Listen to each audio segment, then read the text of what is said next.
मित्रांनो नमस्कार. पुन्हा एकदा आपलं SR स्किल्स या यूट्यूब चॅनलमध्ये स्वागत आहे. आजचा नवीन व्हिडिओ, नवीन विषय आणि अर्थातच नेहमीप्रमाणे महत्त्वाचा. मागील माझ्या बऱ्याच व्हिडिओमध्ये मी ITचं education and skills and job याविषयी बोललेलो आहे. तर ह्यावेळेस एम्प्लॉयमेंट किंवा जॉब याबाबत एक्झॅक्टली फील्ड घ्यावं आणि त्याबद्दल आपल्याला माहिती सांगावी थोडक्यात याबाबत म्हणून मी हा व्हिडिओ तयार करत आहे. तर चला, आजचा व्हिडिओचं नाव आहे शासकीय जॉब, शासकीय नोकरी.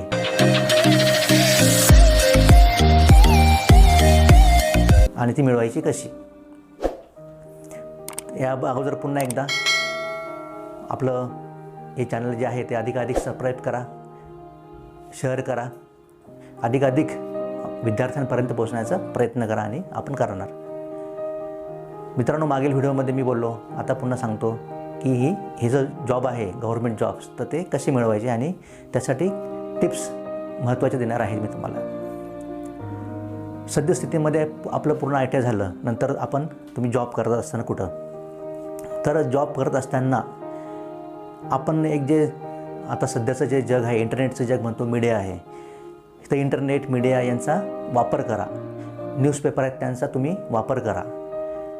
वापर करा म्हणजे काय करा, तर अनेक असे एम्प्लॉयमेंट पेपर्स आहेत, न्यूजपेपर आहेत. अजून एक महत्त्वाचं मी सांगणार आहे त्यामध्ये की एम्प्लॉयमेंट न्यूज हा केंद्र शासनाचा ऑथोराईज साप्ताहिक पेपर येतो. त्यामध्ये पूर्ण भारतातील संपूर्ण गव्हर्मेंट्स ज्या जाहिराती असतात, कुठल्याही गव्हर्मेंटच्या जाहिराती असतात त्या तिथं पब्लिश होतात. त्यामुळे एम्प्लॉयमेंट न्यूज हा जो पेपर आहे तो आपण सुरू करावा असं मी आपल्याला आवर्जून सांगेल. वीकली पेपर असतो. त्याचं तुम्हाला फिजिकल कॉपी नसेल पाहिजे तर तुम्ही ऑनलाईन कॉपीसुद्धा घेऊ शकता, परंतु तो पेपर वाचावा. मी जे तुम्हाला माहिती सांगणार आहे जॉब्सविषयी ते पेपर वाचूनच मी तुम्हाला सांगत आहे. तर तुम्ही तुमचं एज्युकेशन झालं, तुम्ही जॉब करत आहात, तर ह्या मीडिया थ्रू तुम्हाला कळलं की आता ही नोकरी आलेली आहे, म्हणजे ही व्हॅकन्सी आलेली आहे. आपण उदाहरण घेऊया, सुरुवातीचं उदाहरण घेऊ आपण केंद्र शासनाच्या नोकऱ्या. गव्हर्मेंट जॉब्स, सरकारी नोकरी ज्या आहेत, सध्याचं प्रमाण कमी झालं आहे मित्रांनो, हे आपल्याला माहिती आहे. परंतु त्यामध्ये पुन्हा एकदा ITचं महत्त्व अबाधित आहे. आणि ते कसं, तर तुम्ही अनुभव घ्या किंवा मला पण अनुभव आहेच, तुम्ही पण त्याच्याविषयी माहिती घेऊ शकता की ITच्या जॉबच्या व्हॅकन्सी त्या तुलनेने इतर क्षेत्रातल्या व्हॅकन्सी यांची तुलना करा. तर तुम्हाला निश्चितच मी सांगेल की ITच्या ज्या व्हॅकन्सी असतात तर त्यांच्या कितीतरी पटीने असतात. त्याच्यामुळे तो एक बेनिफिट आपल्याला ऑलरेडी मिळालेला आहे ITचे एज्युकेशन घेऊन. किती असतात ह्या पटीने, तर त्या जाहिराती ज्या येतात त्या 100, 200, 300, 4000, 5000 अशा जाहिराती येतात. तुम्हाला असं वाटेल की सर 5000 कसं काय म्हणताय, पण हे खरं आहे आणि ती जाहिरात पण तुम्हाला मी सांगणार आहे. तर अशा प्रकारे जर गव्हर्मेंट ॲड करत असेल तर तुम्ही थोडं त्याला तुमच्या परीने मेहनत केली, अभ्यास केला. अभ्यास तुम्हाला काही जास्त खूप करायचं नाही आहे. तुमचं क्षेत्रातलं नॉलेज तुम्हाला ते व्यक्त करायचं आहे, तुम्हाला ते पुढं वाढवायचं आहे आणि त्याच्याद्वारे तुम्हाला ती शासकीय नोकरी म्हणतो आपण मिळणार आहे. त्यासाठी मात्र प्रयत्न आणि अभ्यास आपल्याला करावा लागेल आणि परीक्षा पद्धती महत्त्वाची जी आहे ती समजून घ्यावी लागेल. आपल्याला माहीत असेल अनेक नोकर भरतीबाबत अनेक यूट्यूब चॅनल्स आहेत, अनेक मीडिया आहेत. जाहिरात आली का ते सांगतात, पब्लिश करतात, ही जाहिरात आली, ती जाहिरात आली, इथं फॉर्म भरा, ऑनलाईन फॉर्म भरा. परंतु महत्त्वाचा याच्यातला जो सेंट्रिक पॉईंट जो आहे तो काय, तर त्या जाहिरातीमधले जे कंटेंट असतात तर त्याचा अभ्यास कसा करावा हे कोणी सांगत नाही. तर त्याच्यावर आपण फोकस टाकणार आहोत. म्हणजेच काय की ॲड आली, फॉर्म भरणं तिथपर्यंत ठीक आहे, तुम्हाला माहिती पण मिळत असेल, परंतु नक्की अभ्यास कसा करावा आणि कुठून करावा आणि त्याच्यामध्ये यश कसं मिळवावं हे महत्त्वाचा जो पॉईंट आहे त्याच्यावर आपण बोलणार आहोत. तर त्याच्यामध्ये जो मी पूर्वी म्हणलं की केंद्र शासन नोकरी, तर त्याच्यामधला एक मोठा वाटा जो आहे तुम्ही बघत असणार. जास्तीत जास्त ज्या नोकऱ्यांमधले मी 2च उदाहरण सांगेल तुम्हाला, 2 ते 3 जास्त नाही सांगणार. खूप अशा गव्हर्मेंटच्या कंपनीज आहेत, इस्टॅब्लिशमेंट आहेत की त्यांच्या ॲड येतात. तर त्यातला प्रमुख म्हणजे आपल्याला सर्वांचं परिचित रेल्वे रिक्रुटमेंट बोर्ड, RRB. RRBची जाहिरात ही मागील बऱ्याच कालावधीपासून येत होत्या. 2018पर्यंत आलेल्या होत्या आणि सद्यस्थितीमध्ये सध्याची परिस्थितीमुळे त्या जाहिराती स्टॉप आहेत. परंतु येणाऱ्या काळात मित्रांनो जाहिराती चांगल्या येणार आहेत. त्याच्यामुळे तुम्ही त्याच्यावर लक्ष ठेवणे आणि फोकस ठेवावे. तर ह्या जाहिरातीमध्ये मी ज्या बघितल्या होत्या, रेल्वे रिक्रुटमेंट बोर्ड असो किंवा अजून दुसरं उदाहरण दिलं तुम्हाला की इंडियन ऑर्डनन्स फॅक्टरीज. आपल्या महाराष्ट्रामध्ये असे भरपूर ऑर्डनन्स फॅक्टरीज आहेत, सर्वात जास्त आहेत भारतामधल्या. तर त्यामध्ये सुद्धा आपल्या ITIच्या टेक्निकल ट्रेड्सच्या जाहिराती, त्यांचे ट्रेड्समन पद असतं, वर्कमॅन पद असतं, त्यांच्या जाहिराती चांगल्या प्रमाणात येतात. त्यांचं मी स्टडी केला त्या पेपरमध्ये ॲडमधला. तर मला एक जाणवलं की मी मागेच व्हिडिओमध्ये म्हणलं आहे की आता शासनाने इंटरव्ह्यू बंद केलेले आहे. फक्त परीक्षा देणे आणि म्हणजेच काय की तुमचं नॉलेज तुम्हाला दाखवायचं आहे आणि एक्झाममध्ये क्वालिफाईड होणे चांगल्या मार्कांनी. जर तुम्ही चांगले मार्क मिळाले तर तुम्ही ऑटोमॅटिक पुढे जात आहेत. ह्या ज्या परीक्षा असतात त्याच्यामुळे तुमचा बेनिफिट वाढतो आहे. त्याच्यासाठी अभ्यास करणं हे महत्त्वाचं आहे. अभ्यासाच्या टाकीवर मी पुढे येईलच कसा करावा. तर ते कंटेंट तुम्हाला सांगत होतो मी की त्याच्यामध्ये मॅक्झिमम 100 मार्क्स असतात किंवा 150 वगैरे असतात मॅक्झिमम. तर 100 मार्क्स जर घेतले आपण तर 100पैकी 70 to 80 मार्क्स जे असतील तर ते तुमच्या ट्रेडमधलं टेक्निकल नॉलेज जे म्हणतो आपण त्याला असतात. आणि उरलेले 20 मार्क्स और 30 मार्क्स थोडा प्लस मायनस होतं त्याच्यामध्ये. तर ते तुमचं अरिथमॅटिक, बेसिक अरिथमॅटिक म्हणजे अंकगणित, आणि सेकंड म्हणजे तुमचं जनरल ॲप्टिट्यूड, सामान्य ज्ञान, यावर प्रश्न विचारले असतात. तर हे प्रश्न म्हणजे ते 10th लेवल और आपल्या ITIच्या लेवलचे असतील. तर हे प्रश्न कुठं बघायचे आणि कसे सोडवायचे हा सर्वात महत्त्वाचा मुद्दा आहे. तर येणाऱ्या काळात जर अशी कुठलीही शासनाची ॲड आली, मी जे सांगितलं आहे गव्हर्नमेंटच्या आस्थापना, तर त्याच्याबाबत मी आपल्याला लगेच अपडेट देईल. आणि हे अभ्यास कसा करावा, टेक्निकल नॉलेज तुम्हाला आहेच, टेक्निकल क्षेत्रातलं नॉलेज आहेच. हे जे पेपर असतात ते ऑब्जेक्टिव्ह टाईप असतात. पूर्वी ते OMRवर व्हायचे म्हणजे प्रश्नपत्रिका. आता सध्या आपल्याला सर्वांना माहिती आहे की ते CBT. What is CBT means what? तर कॉम्प्युटर बेस्ड टेस्ट, ऑनलाईन टेस्टप्रमाणे होते. त्याच्यामुळे झटपट परीक्षा आणि झटपट निकाल लागतो. ते एक चांगलंच आहे. त्याच्यामुळे अजून आता तुम्हाला संध्या चांगले आलेले आहेत as compare to other education म्हणू शकतो आपण. तर त्याप्रमाणे त्याचं कंटेंट जे आहे ते बघा. तुम्हाला टेक्निकल नॉलेज आहेच, त्याचा अभ्यास कसा करावा हा टेक्निकल नॉलेजचा अभ्यास पण महत्त्वाचा आहे. तुमचं थेअरी नॉलेज झालेलं आहे, तुमचं प्रॅक्टिकल पण झालेलं आहे.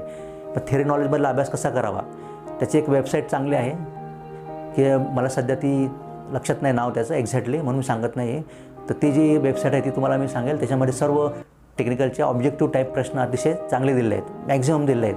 तुम्ही ते जरी केलं तरी तुम्हाला नॉलेज चांगलं मिळेल. अजून पण 1-2 वेबसाईट सांगेल मी तुम्हाला.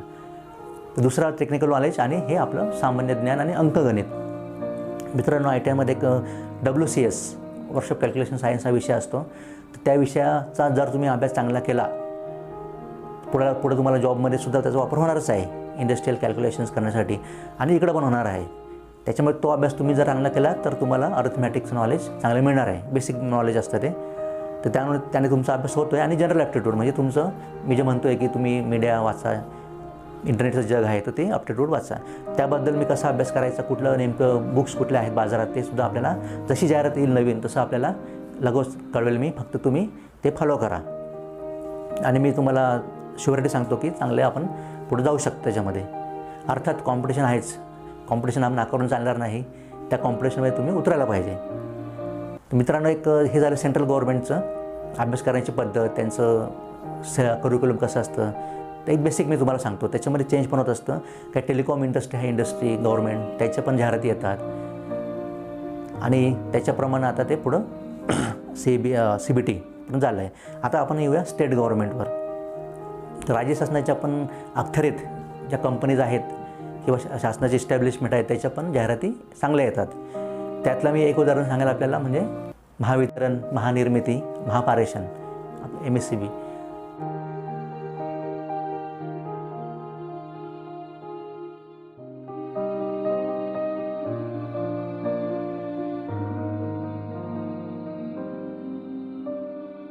तर त्याचं मागील 2019मध्ये मी जाहिरात एक चेक केली.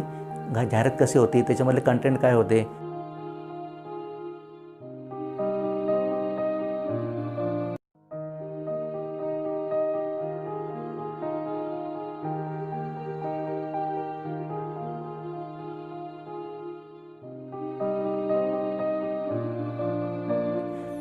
मार्क किती होते, आरक्षण काय, महिलांचं आरक्षणचं मी मागेच सांगितलेलं आहे की 30% for all womens category, central government, state government. त्याच्यामुळे महिलांनी ह्या क्षेत्रामध्ये येऊन एक अभ्यास केला तर त्यांचं कॅरियर गॅरंटेड होईल हे मी आपल्याला खात्रीपूर्वक सांगतो.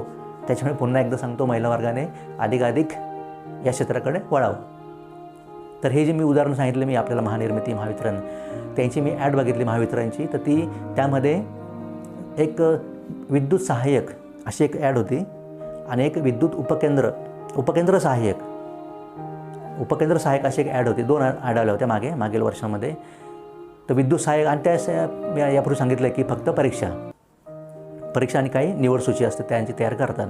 तर विद्युत सहाय्यक ही जी ॲड होती त्यासाठी मिनिमम क्रायटेरिया होता 10चा होता. 10वर त्यांनी जे म्हणतो आपण निवड सूची तयार करतात आणि त्याच्यामध्ये निवड लिस्ट आणि प्रत्यक्ष यादी तयार करतात. म्हणजेच काय की मुद्दा तुमच्या लक्षात आला का मी काय म्हणतो आहे ते, तर तुमचं अभ्यास आणि तुमचं मेरिट हे पुन्हा इथं आलेलं आहे.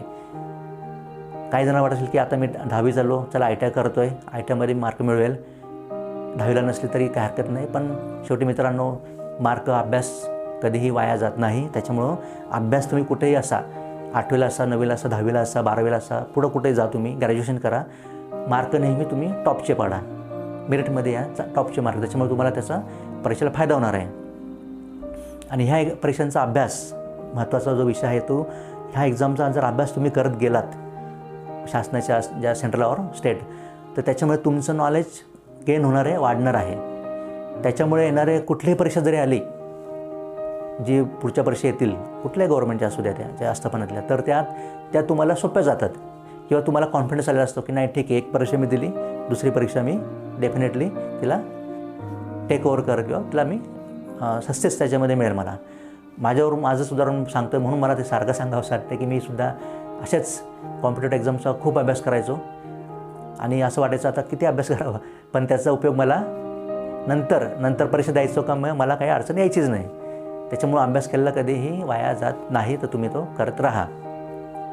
तर त्याच्यामधले कंटेंट मी सांगितलं की जे विद्युत सहाय्यक होतं आणि उपकेंद्र सहाय्यक, तर त्याचे कंटेंटसुद्धा तेच होते. त्याच्यामध्ये 70 मार्काला ते टेक्निकल नॉलेज आणि 30 मार्काला तुमचं जनरल ॲप्टिट्यूड आणि अरिथमॅटिक होतं. तर यांचा अभ्यास जो मेन फोकस जो असतो, की मला एक अनुभव पण आपल्याला सांगेल की ITIचे कॅन्डिडेट्स एकदा त्यांचं ITI संपलं, जॉब करतात आणि करावाच त्यांनी जॉब करतात, त्याच्यानंतर मग ते थोडं त्याच्याकडे कानाडोळा करतात किंवा जाऊ दे असं म्हणतात. तर तसं करू नका. तुम्हाला हे माहिती आहे, सर्व ॲडमध्ये एक वयाची लिमिट असतं, एज लिमिटेशन. ते एज लिमिटेशन असल्यामुळं आणि तुम्ही फ्रेश असल्यामुळं तुम्ही जशी ॲड येईल तसं त्यांना देत जा. त्याच्यामुळे तुमचं नॉलेज तर वाढणार आहे आणि तुमच्या विथिन एज लिमिटमध्ये तुमचं काम व्हायला पाहिजे, हे फार महत्त्वाचं आहे. त्याच्यामुळे तुमचं समांतर युअर जॉब अँड युअर काय म्हणतो अभ्यास करत राहा. अभ्यास करायचं म्हणजे काही खूप करायचं नाही, तुम्ही थोडा वेळ काढून दिला तरी हरकत नाही. परंतु तुम्हाला तुमची जर कोणाची इच्छा असेल की नाही मला शासकीय नोकरी करायची आहे, तर ते तुमची साध्य होईल. अशा प्रकारे शासकीय नोकरींचा एक आराखडा असतो. त्याच्यामधला मी जो उल्लेख केला मागेच की तुम्ही वर्तमानपत्र वाचत जा, न्यूजपेपर आणि एम्प्लॉयमेंट न्यूजपेपर हा तुम्ही एक जरूर घ्यावा. त्याच्यामध्ये अतिशय चांगल्या प्रकारे माहिती आणि सर्व जाहिरात दिली असते. आणि अर्थात ITIची जाहिरातची पदं असतात, क्वांटिटी जास्त असल्यामुळं त्याचा लाभ तुम्हाला मिळणार आहे. आणि शक्यतो मला एक असा अनुभव आहे की 50% कॅन्डिडेट जे असतात ते अभ्यास करत नाहीत. 50 पण मी जास्त सांगितलं आपल्याला, पण एक ॲव्हरेज पकडून घेता त्यातले 20% अभ्यास विद्यार्थी जे असतील, 20% ऑनली, ते फक्त एक प्रामाणिकपणे आणि एक नाही का ध्येयाने अभ्यास करतात. तर त्या 20% तुम्हाला बसायचं आहे. आणि तुम्ही जर त्यात बसले तर तुम्ही ते जे आहे अभ्यास आपली एक्झाम ती तुम्ही पूर्ण कराल. आमच्या इन्स्टिट्यूटमधले असे बरेच मी आवर्जून सांगेल, मला सारखा आवडतं मला, कारण ज्यांनी प्रयत्न करून पुढे गेले असतात त्यांचा उल्लेख करायलाच पाहिजे. आमच्या इथले अनेक विद्यार्थी आहेत. एक विद्यार्थिनी आहे, तर तिने इस्रो आपल्याला माहितीच आहे, अवकाश संशोधन संस्था, तर तिथं त्यांची एक्झाम देऊन त्यांनी तिथं रिक्रुटमेंट त्यांची झालेली आहे. अजून गव्हर्नमेंटच्या आपण ऑर्डनन्स फॅक्टरीचा उल्लेख केला, तिथं पण झालेले आहेत. तर त्या प्रकारे तुम्ही पण यावं. तुम्हाला शासकीय नोकरीच्या बाबतीत कसं शोधावं काय अजून तुम्हाला वाटत असेल तुम्ही जरूर आम्हाला विचारू शकता. मित्रांनो, एवढंच होतं. 2 टॉपिक छोटेसे होते, पुरेसे होते. स्टेट अँड सेंट्रल गव्हर्नमेंट खूप ॲड येतात. जसे तुम्हाला याच्यापूर्वी सांगितलं मी ॲड येईल तसं मी आपल्याला तसं विश्लेषण करेल आणि डायरेक्टली तुम्हाला मेन टॉपिकवर कसा फोकस करायचा हे तुम्हाला मी कळवणार आहे. तर पुन्हा एकदा बघत राहा, सबस्क्राईब करा आणि आपण एकत्र येऊन चला आपण पुढं जाऊया. धन्यवाद. पुन्हा एकदा आपण आलात आणि माझं 2 शब्द ऐकलात. मला जरा भाषण पण मला आवडतं करायला आणि मी जे आता ते ॲडचा उल्लेख केला तर ती ॲडमध्ये मी तुम्हाला स्क्रीनशॉट देईल, ते एक्झाम्पल देईल तुम्हाला मी की त्या ॲड कशा होत्या, त्यांचे कंटेंट काय असतात. तुम्ही जरा ते हे व्हिडिओ संपल्यावर असतील किंवा त्याच्या मध्ये असतील, व्हिडिओच्या कंटेंटमध्ये मध्ये असतील ते कंटेंट, तर तुम्ही ते बघत जा.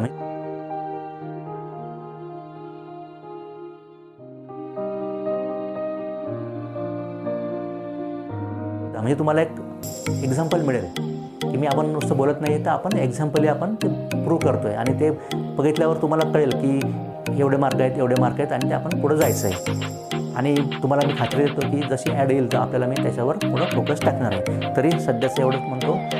Thank you very much. Jai Hind, Jai Maharashtra. Take care.